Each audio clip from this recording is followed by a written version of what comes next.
ලංකාවට ඇත්තරම පේපෑල් ආවද අයිබෝන් හැමෝටම ඉතින් අද කතා කරන්න පේපෑල් ගැන අපි දන්න අන්තිම සතිය පුරාවටම ලංකාවේ ඩිජිටල් ව්‍යවසායකයෝ ෆ්‍රීලාන්සර්ස්ලා ඊට පස්සේ ටෙක් පැත්තේ ටෙක් ෆ්ලුවන්සර්ස්ලා මේ හැමෝම සහ ඔබ කතාවන ලංකාවට නිල වශයෙන් පේපෑල් හඳුන්වාදීම ගැන ඇත්තම කතාව මෙතැදි ලංකාවට පේපෑල් තිබුණ නැත්තේ නැහැ ලංකාවෙන් වාට පේපෑල් කවුන්ටක් හදන්න පුළුවන් හැබැයි වාට තිබුණ බොහොම සීමිත ෆීචර්ස් ප්‍රමාණයක් වාට බැහැ වගේ පේපල් කවන්ටෙන් තවත් කෙනෙක්ට සල්ලි යවන්න වාට බෑ වගේ පේපෑල්ලි කර ලැබෙන සල්ලි විද්‍රෝ කරගන්න ලංකාව කවුන්ටයකට මෙන්න මේ නිසා ලංකායි බොහෝ දෙනා පේපැල් කවුන්් හැදුවේ වෙනත් රටක විස්තර දාලා වෙනත් රටක කෙනෙක් විදිහට ඒහරහා තමයි මේ පේපෑල් වලින් ගණදුර කරේ හැබැයි ඒගොල්ල හෙම කරේ ඒකට හේතුව තමයි ලංකායි ෆ්‍රීලාන්සර්ස්ලා හෙමනත්තම් ඩිජිටල් ව්‍යවසායකයෝගේ කට්ටිය මේගොල්ලන්ට පිටරටින් පේමන්ට්ස් ලැබෙනවා අපි දන්නවා සමහරට අපි වැඩ කරන ක්ලයින්ස්ලා අපිට මොනහර පේමන්ට් ඇදෙද්දි අපෙන් අහනවා පේපෑල් තියෙනවා ඒගොල්ලෝ කැමති නෑ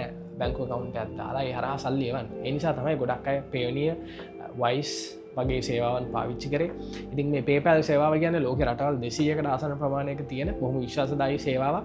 ඉතින් ඔයාගේ පිටරට ඉන්න ක්ලයන්ට් ඔයාට පේපැල් වලින් සල්ලි එවන්න හුවාම ඔයාට පේපැල් එකක් තිබුණත් ඒකෙන් සල්ලි අරගෙන ඒක ඔයාගේ මුදල් බවට පරිවර්තනය කරගන්න බැරි නිසා අපේ ලංකාවේ මේ ඩිජිටල් පැත්තෙන් ගේමක් ගහගෙන යන කොල්ලෝ ටිකට සිද්ධ වුණා බොරු ඩීටේල්ස් දාලා වෙනත් රටවල් වලින් පේපැල් පාවිච්චි කරන්න. හැබැයි මේකට විසඳුමක් විදියට ලංකාවේ පාර්ට්නර් බැංක්ස් වාණිජ්‍ය බැංකු කීපයක් එකතු වෙලා රජයේ මැදිහත් වීම ඇතුළුව ලංකාවට පේපැල් සේවාව නිල වශයෙන් මේ ක්‍රොස් බෝඩර් රෙමිටන්සස් කියන එක හඳුන්වා දුන්නා.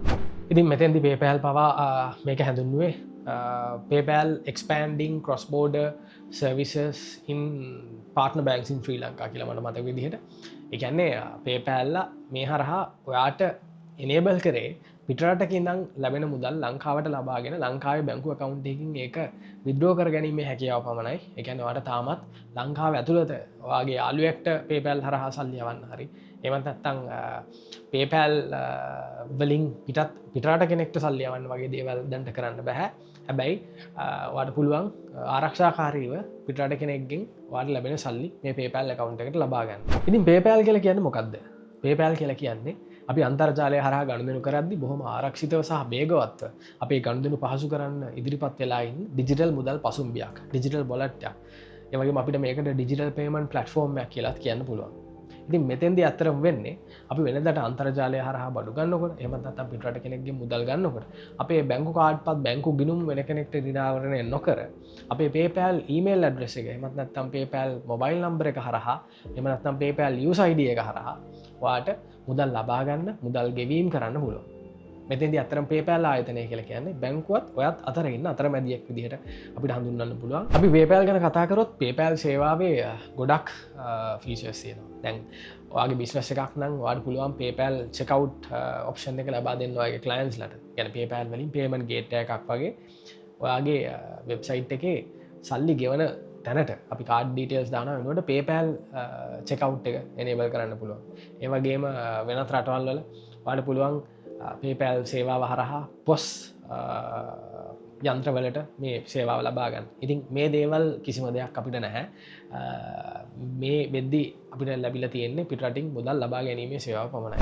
මේක 15 වෙනිදා ලොන්ච් වුණාට ඇත්තටම ප්‍රැක්ටිකලි මුලින්ම අපිට මේක try කරන්න හම්බෙන්නේ අද මං හිතන්නේ ලංකාවේ බැංකු තුනක් මේකට මුල් වෙලා තියෙනවා. නමුත් අද පළවෙනි පාරට මේක අපිට try කරන්න ලැබෙන සම්පත් බැංකු විෂයක් කරා. ඉතින් මටත් සම්පත් account එකක් තිබ්බා. මමත් ඒ නිසා දැන් මේක try කරා. ඕගොල්ලන්ට කියන්න ඕනේ හින්දා මම මේ process එක පෙන්නන්නම්. ඉතින් ෆෝන් එකෙන් ස්ක්‍රීන් රෙකෝඩ් කරන්න අමාරු හින්දා මම මගේ මෙටා ග්ලාස් එක දාගෙන මේ වැඩේ පටන් ගන්නවා.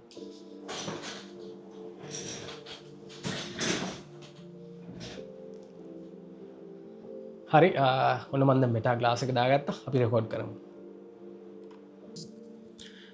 ඇත්තට මට කලින් කියන්න අමතකුණා මම මේ වීඩියෝ එකේදී මෙටා ග්ලාසින් වීඩියෝ කරන්න කලින් ඊට කලින් මම වීඩියෝ එකක් ගත්තා මේ සේවාවට අපි සම්බන්ධ වෙනවා නම් මුලින්ම අපේ බැංකින් ඇප් එකේ මේ PayPal icon එක ක්ලික් කරලා මම හිතන්නේ අනිත් බැංකුවලත් මේ විදිහටම වෙයි මේ මෙනු එකට ගිහිල්ලා අපි මුලින්ම රෙජිස්ට්‍රේෂන් එකක් වගේ පොඩි KYC වෙරිෆිකේෂන් එකක් කරන්න ඕනේ මම දන්නේ අනිත් බැංකුවල කොහොම වෙයිද කියලා මේක මෙතෙන්දී සම්පත් බැංකුවේ නම් මම මුලින්ම මගේ පෝස්ටල් කෝඩ් එක දාන්න ඕනේ ඊට අමතරව ඇයි මම මේ සේවාවට සම්බන්ධ වෙන්නේ කියලා මගෙන් හේතුවක් ගොඩක් අහනවා මම මෙතෙන්දි දැම්මා මම කරන්නේ කන්සල්ටින් වගේ දේවල් හින්දා ඒකට ගැලපෙන ටොපික් එක ඊට පස්සේ මම terms and conditions accept කරන්න ඕනේ පල්ලෙහාටම ස්ක්‍රෝල් කරලා ඇත්තටම කියවනකම් මේ අපිට මේකේ මේ agree button එක enable වෙන්නේ නැහැ ඊට පස්සේ අපිට terms වලට agree වුණාට පස්සේ අපිට පුළුවන් මේ සේවාවට register වෙන්න register වුණාට පස්සේ අපිට මේක submit කරාම notification එකක් එනවා අපේ වලට ලිංකින් ප්‍රොසෙස් එකට අපි සම්බන්ධනා කියලා හැබ ඊට කලින්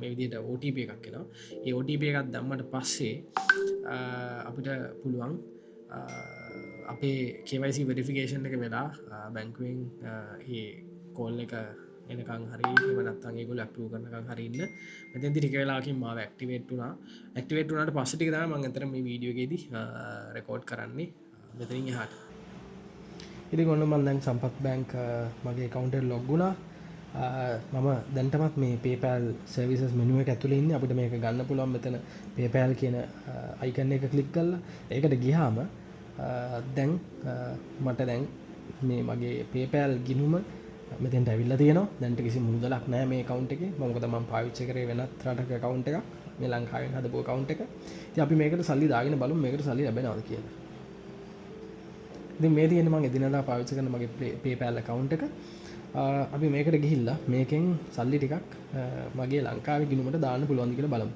ඒ සඳහා මම මෙතන send කියන option එකට යනවා. මෙතෙන්දී මම සල්ලි ආපුවා කලින් ඉන්නවා. මගේ මේ අලුත් account එකේ user ID එක තමයි සජීව RD. ඉතින් මට සජීව RD කියලා search කරලා මේ විදිහට ගන්න පුළුවන්. මේ මම කලින් search කරලා තියෙනවා. මට email එකෙනුත් phone number එකෙනුත් search කරලා කෙනෙක්ට සල්ලි යවන්න පුළුවන්. හැබැයි ඒ දේ කරන්න පුළුවන් වා මේ ලංකාවේ PayPal එකක් තියෙන කෙනෙක් නම් නෙමෙයි. පිටරට PayPal එකක් තියෙන කෙනෙක් නම් ඉතින් මම දැන් ඩොලර් 30ක් වගේ මගේ ලංකාවේ PayPal එකට දාගෙන බලමු මට ලැබෙයිද කියලා ඒක. එතන කියන මට තප්පර ගානකින් මේ සල්ලි ටික ලැබෙනවා කියලා. අපි බලමු දැන් ලංකාවේ මගේ සම්පත් බැංකුවේ account එකට ගිහිල්ලා PayPal service වලට ගියාම මට සල්ලි ඇවිල්ලාද කියලා මගේ PayPal එකට.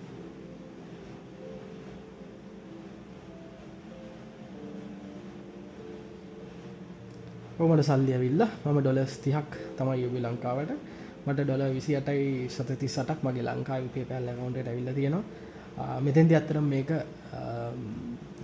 බැංකුවෙන් ලැබෙන charge එකක් නෙමෙයි මේක PayPal වලින් එයාලගේ සර්විස් එකට ගෙවපු ගාන. ඉතින් මගේ ළඟ දැන් ඩොලර්ස් 28ක් මගේ ලංකාවේ PayPal account එකේ තියෙනවා. අපි බලමු මේක මට withdraw කරන්න ගියාම කොහොමද කරන්න කියලා. මගේ accounts කීපයක් තියෙනවා මම මේ account එකට දාගන්නම් මම අතරම ඩොලර්ස් 20ක් මගේ සම්පත් බැංක් account එකට දාගන්නයි ඕනේ මම මගේ ගාන දැම්මා මට මෙතන වැටෙනවා fees කීයද කියලා මම මගේ කලින් post එකක කිව්වා වගේම ටිකක් fees නම් සැරයි 3%ක් මම withdraw කරන amount එකෙන් සහ තව ඩොලර්ස් 3ක් යනවා ඉතින් මේ වගේ වෙලාවක මම ඩොලර්ස් 20ක් withdraw කරන එක පාඩුයි ඉතින් මම ඒ නිසා 25ක්ම වගේ විද්‍රෝ කරන්නම් බලමු මොකද වෙන්නේ කියලා. වීඩියෝ එක එඩිට් කරද්දී දැක්කේ මේ මගේ වීඩියෝ එක විනාඩි 3කට සීමා වෙලා. ඉතින් මම පෙන්නන්නම් දැන් මම සල්ලි ගන්න වෙලාවේ ඔයාලට මම පෙන්නුවා මම ඩොලර් 25ක් විද්‍රෝ කරා. දැන් මම මගේ PayPal මෙනු එකට ගියාම සම්පත් බැංක් විශ්ව ඇප් එකේ දැන් මගේ කලින් 28ක් තිබ්බා ඔයගොල්ලෝ දැක්කා දැන් තියෙන්නේ 23යි 38යි මම විද්‍රෝ කරා කියලා මෙතන පෙන්නනවා ඩොලර් 25ක්.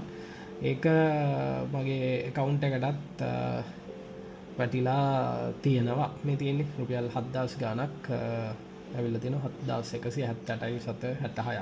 ඉතින් ওই විදිහට තමයි ලංකාවේ PayPal සේවාව අපිට අත්විඳින්න වෙන්නේ. මේක දැනට මේ බැංකුව විතරක් තිබුණාට ලංකාවේ PayPal නිල වශයෙන් launch වෙද්දී commercial සම්පත් සහ BOC කියන බැංකු තුනම එකතු වුණා. මම හිතනවා ඉස්සරහට අනිත් බැංකුත් මේකට එකතු වෙයි කියලා. ඉතින් මේක බොහොම සුළු දෙයක් හැබැයි ලංකාවේ අපිට මේ වෙලාවේ Apple Pay Google Pay වගේ දේවල් පවා අපිට බොහොම පරක්කු වෙලා එන්නේ තාමත් Apple Pay නෑ ඉතින් මේ වගේ දේවල් වලින් අපේ ඩිජිටල් ෆියුචර් එකට වාසියක් වෙනවා ෆ්‍රීලාන්සර්ස්ලට එක එක ෆෝරම් මෙතඩ්ස් වලින් උන්ඩියල් වගේ සේවාවන් හරහා සල්ලි ලබා ගන්න අවශ්‍ය වෙන්නේ නැහැ මේ විදිහට ඔෆිෂියල් මෙතඩ් එකක් කරා ලංකාවට සල්ලි ලබා ගන්න පුළුවන් ඒ හරහා ලංකාවටත් විදේශ විනිමය වෙනවා ඉතින් ඔය ටික තමයි කියන්න ඕනේ තවත් මේ වගේ වීඩියෝ එකකින් හම්බෙමු ජය වේවා